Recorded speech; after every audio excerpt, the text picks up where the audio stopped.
Welcome back to 10th Level Paladin. I'm Jim Pinto, as you may remember from, I haven't put one of these up in several months. And today I'm talking to Marc Majcher. Marc and I know each other from Facebook. We've actually never spoken before, so this is going to be an interesting episode today. Marc, say hello. Hi, how's it going? I'm Marc. Marc, what would people know you from? So I have on the internet, I've been designing games for a while. Probably the thing people have seen most is a book of 24 game poems I put out, like 2006 maybe. Yeah. I've got a bunch of other stuff in on Majcher.io, I think. And do a little bit of everything. Solo games, LARPs, traditional RPGs, story games, whatever. It's all good. I've also done a lot of improv on stage. Yeah. Oh, nice. I bought 24 game poems at Gen Con awesome. the year it came out, and I immediately lost it. Yeah. So I never even got to read it or anything, but it got lost somewhere between the Gen Con trade show and the hotel. I can definitely hook you up with a copy. Oh, yeah, you don't have to, but yeah, that would be great because I loved the idea, and of course, I own so many games. I never get around to replacing things when they get lost. Yeah, that was an experiment back. That was when I was early designing RPGs, and not great at it yet. And I was like, I'm gonna write a game a week and see how that goes. Yeah. And did that for half a year or so, and that's what happened. And that's a great way to do it, right? I tell that to people a lot. Just keep designing and making stuff until you find something you're really happy with. You need to practice. You can't just say, I've got a game idea, and then throw the first one you make out there.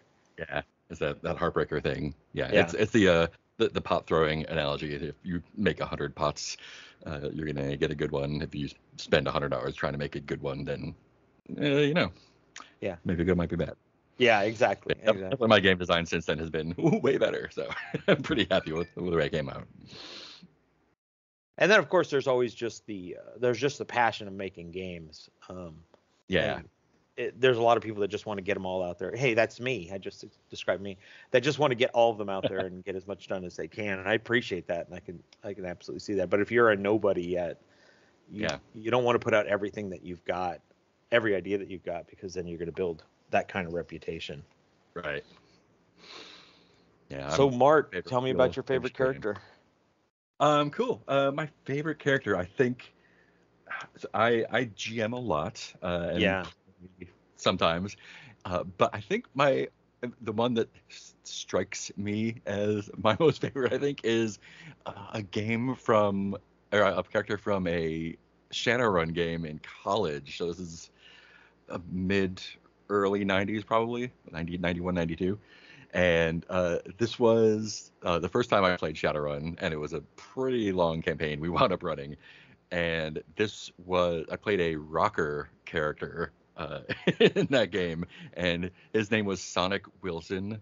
He had blue spiky hair, and I was a big fan of Sonic the Hedgehog at the time. So that's where he was inspired from. Wow, that was probably the worst answer I've had on the show. Somebody brought up Shadowrun. Nobody's brought up Shadowrun yet. I was wondering what was going to happen. Yeah, that's also the last time I played Shadowrun. So yeah.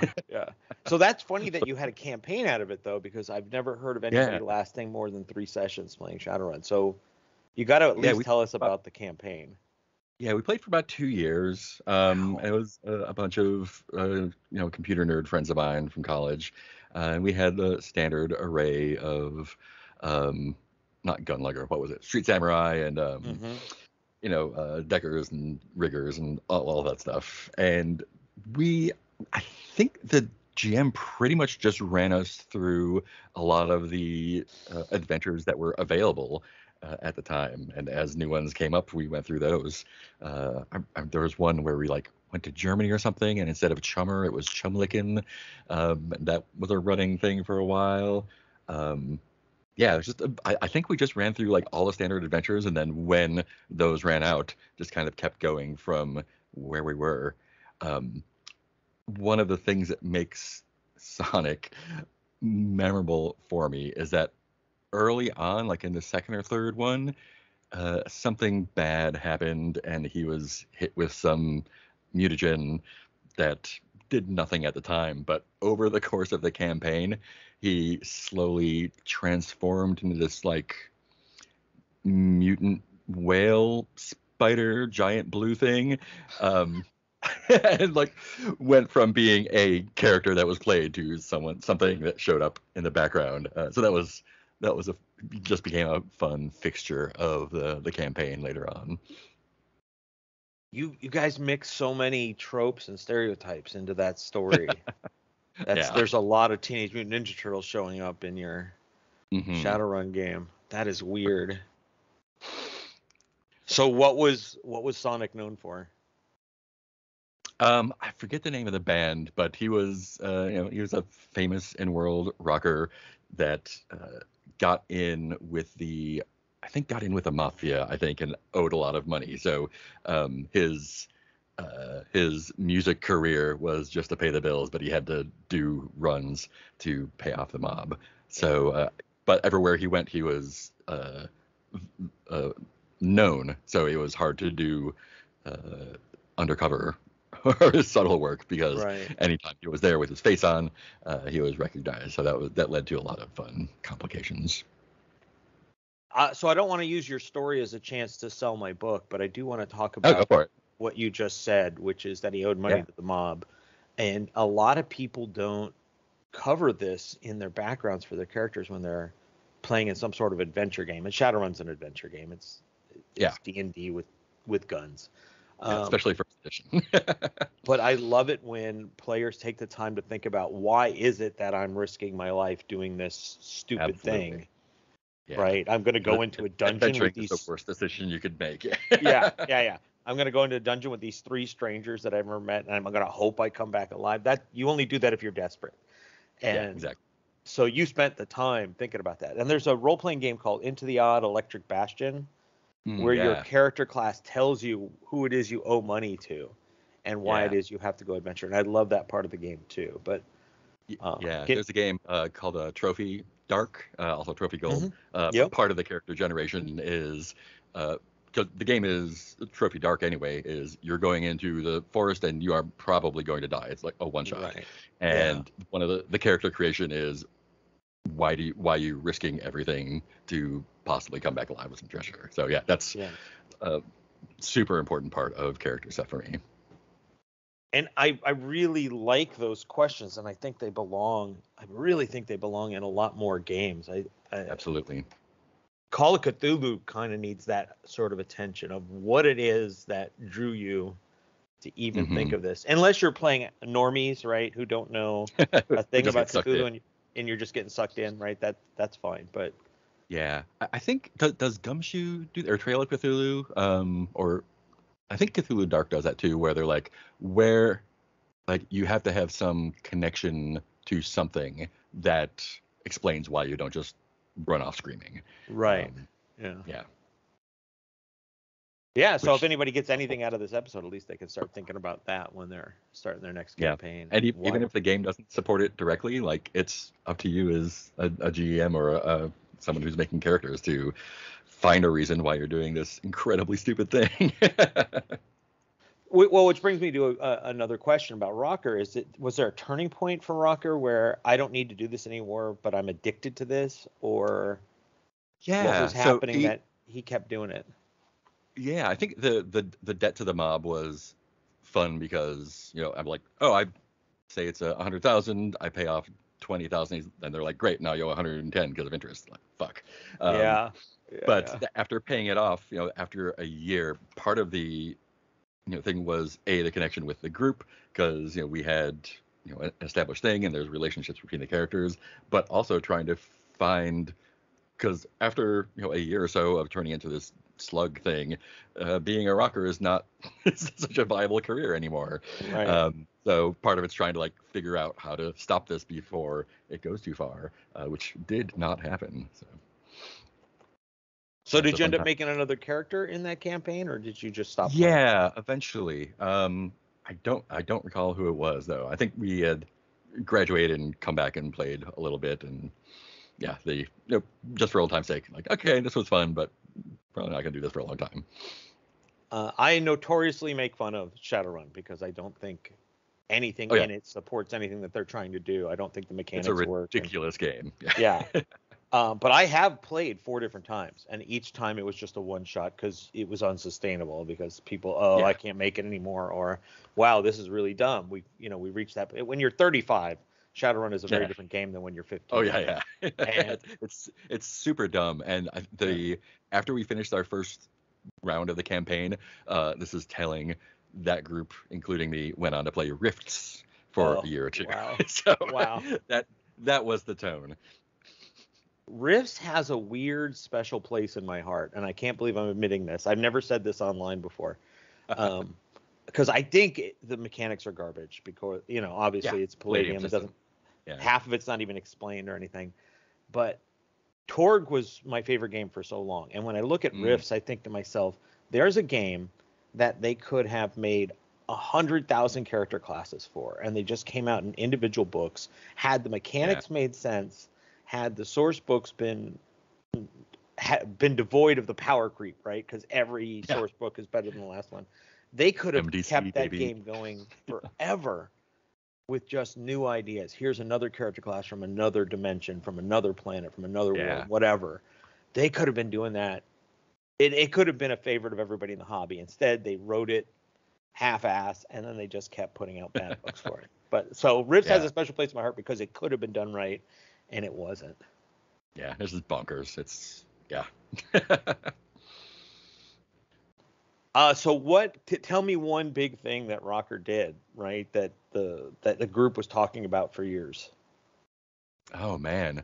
Um, what things did we do that were fun? I mean, we had the obligatory, like, you all wake up and you're captured somewhere and you don't have your equipment and you have to break out and find all this stuff. Yeah. And one of everyone's like, oh, I need my guns, or somehow they had a magic bracelet that disabled their cyberpunk tech whatever stuff.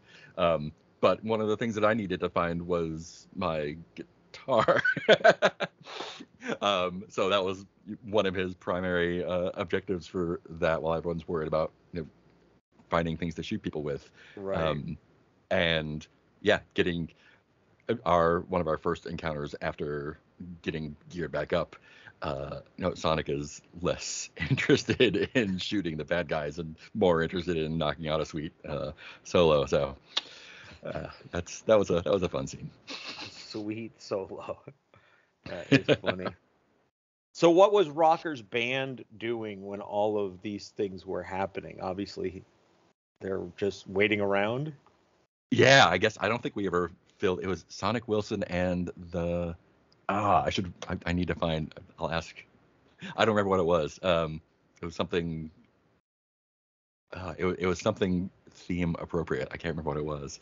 But yeah, we never really involved them that much. That would have been a cool thing to, like, have the band be in danger or need some help. But yeah, we just ran standard modules, so we didn't really incorporate the band into it, unfortunately. I did something very similar in Shadowrun once. I made a character who was a spokesmodel for Red Bull, and he had a huge entourage. I spent all my character points on Ha! entourage.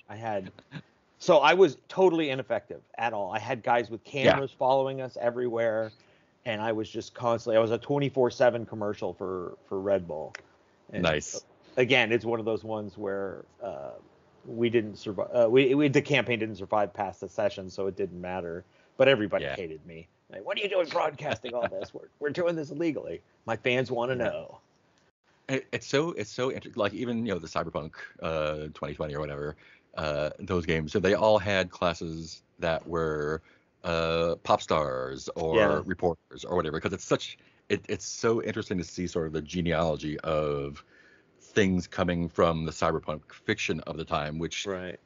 is not about running around and shooting people and stealing corporate shit. It's about how capitalism is terrible and exposing Yeah. secrets and the nature of celebrity and stuff, and having those just ported over to, like, you can play musician in this game that's about shooting people, like, Yeah. didn't make any sense at all. It was like, clearly, I'm sure the people that made those games loved the genre, but the conversion to a game is so clearly surface level. It was difficult to realize at the time because all just like, oh, cool new cyberpunk stuff. But looking back on it 30 years later, it's real clear that that game is not about that. Like you said, it's just D&D with ogres with cyber claws. Yeah, I don't think gaming was ready either, right? Even when No. Vampire first came out, it was still just an adventure game. People didn't know how to do with it what people wanted them to do. Yeah. That's a clumsy way of saying that, but yeah. So I love the idea that there's a cop. You could play a cop in Cyberpunk, but Yeah. The milieu and the storytelling tools that we had in 1993 just did not support running that game the way they wanted it to run. Story that is telling, because the story that those games are telling are how many guys can you shoot, like that basically, and for D&D stuff, like how much stuff do you get from them, whereas like, oh, if I'm a cop, like I'm currently in a Star Wars themed Blades in the Dark game where I do play an ex-cop, and that game does support a lot of struggles with like, oh, like, why am I not a cop anymore? Why I'm a criminal? How do I feel about that now? How did that affect my family? Like, there's a lot of different stories you can tell with that instead of just like, I can shoot guys. So yeah, I'm grateful for the things that have happened in the last 30 years or 40 years. Yeah. I think one of the things that games, I notice there's a lot of people just copying Powered by the Apocalypse, and I've talked about that a million times. But I think one of the things that's starting to happen with games are people are starting to realize, and I'm going to talk about one of my games again, and I don't mean to keep doing this, but I made a game called Fairview where the town you're living in, the town has its own stats, and the stats reflect how wealthy it is or how many people live there, the level of education, the civility. There's 6 different things, and they're ranked from 0 to 5. And so if any of them goes to 0, the town starts falling apart in that thing, right? If it hits 0 in economics, there's no money anymore in the town. Everybody's poor. And if it hits 0 in population, all but a couple of families have left the town. And you're forced as players and as the game master to address not only are these people living in this town, but the things that they're doing, because the characters are important people to the community. The things they're doing are affecting others. And not every game needs to have those mechanics for a town, like I'm saying, but there need to be valves and gauges in your game system to reflect, okay, the system, your Shadowrun game needed a valve for the cops are starting to notice us, the corporations are starting to notice us, or whoever, right? The dragon is starting to notice us. Somebody, your notoriety needs to go up and reflect that you can't be a rocker in this group without people starting to recognize you. Yeah, for sure. And that's one of the, not beef, but one of the things that I find interesting, I guess, about, I'm in that, I'm begging you to play another RPG Facebook group where people are talk about games other than D&D, basically. A lot of things are people coming to say like, oh, I want to run a zombie game, or I want to run a Western game, or I want to run a noir game. What system should I use for that? And everyone says GURPS immediately. But zombie is not a kind of game, but it's a setting. We have this problem in theater too, like especially with improv shows. Where people are like, I'm going to do a zombie show. It's like, well, is that an adventure show where you're popping zombies? Is that a show about the group dynamics? Is that a show that's an analogy for the decline of society? Is that a thing about racism? Like, zombie is not a genre. Like, noir is not a genre. The different facets of that are what the genre is. And if you're doing a show or a game about that thing, it's not a noir show. It's a show with noir trappings that addresses this issue, if it's a good show or game. Right. I'm so glad you said that. I talk about this all the time with people because they get genre and motif and theme and veneer. They get them all confused. And they're not the same thing. And I'm so glad you said noir too. I would throw pulp in there. Pulp is not a genre. It is a way of addressing. D&D 1 is pulp. And people people miss that, and so they want to do other things. So, Savage D&D 5 is a superhero game. Yeah, D&D 5 is a superhero game, right? Exactly. It's not. They're not even the same game anymore, and people get all upset. Oh, well, this isn't D&D anymore. It's still D&D. It's just a different tone. You've got to play it differently. but the Yeah, game and master's that's still telling my you what your die means. exactly. And that's another like I'm a I'm a big fan of all kinds of games on both all ends of the spectrums. One of the things that kind of like catches me though is when people argue that it doesn't matter what system you're playing, as long as you have a good group or a good GM, you can have it fun. Like, yeah, you can totally have fun with any kind of system or no system or whatever. But if you're saying, oh, this group wants to try a new game, uh, we want to play a game about this. That's why like the GURPS answer always bugs me because Yeah. like yeah, you can simulate anything that usually is combat oriented in that, but like I can name off the top of my head 24 games that a generic system like is not going to give you because they're about Right. specific things. Right. And like and just like an improv show, like if you have a good group and who's like, oh, we're all going to do this specific thing, great, you don't need anything. But if you have something, oh, we want to play a game about this particular thing, unless you're all on board and well versed in the tropes and have really good improv skills in game, like you're not going to do it. You're going to do the same thing that you always do, and that's why I like to recommend games that are good for a thing that someone wants instead of just like, oh, we're going to play a fantasy game and it's going to be fun. It's like, yeah, it is, but whatever genre you play in, it's probably going to be the same type of thing that you'd already be doing. So try Yeah. something different. But if you're having fun, that's great. Have fun. I don't want to be the fun cop. You do what you like. But if you're Yeah. trying to do a thing, try something. Yeah. And I think that's the nature of advice, right? I just wrote about this is just because I'm giving you advice does not mean that you have to take it. But if you're reading it, you're obviously coming to me because you want to know how to do something better. So people get all upset. Oh, you're gatekeeping. I'm not gatekeeping. Yeah. You're free to ignore everything that I just said. But I I'm am not your dad, telling man. you, right now, the Shadowrun system would not be good for a romance story. Exactly. Yeah. Yeah. But people will insist they will do that and have a good time. Like, I'm glad you're having a good time. But Yeah. trying Yeah, and something I else want is gonna. everybody to have a good time, right? That's obviously, I think anybody that's That's stopping people from doing things, they just that's need why to we're get out of the here. conversation. Yeah. But there is so much to learn by peeling back the game a little bit and saying, okay, what does this system really do? And I would go as far as to say, GURPS isn't even good at doing GURPS. So Yeah. it is Yeah. it's so tasteless. It's like cardboard. It Yeah. doesn't represent anything. And I think because it's trying to be universal, Yeah. You're it better feels. off just doing freeform. It's Yeah, yeah. yeah, exactly. Exactly. I've probably just lost all the other listeners that were listening by talking bad about GURPS, but Oh well.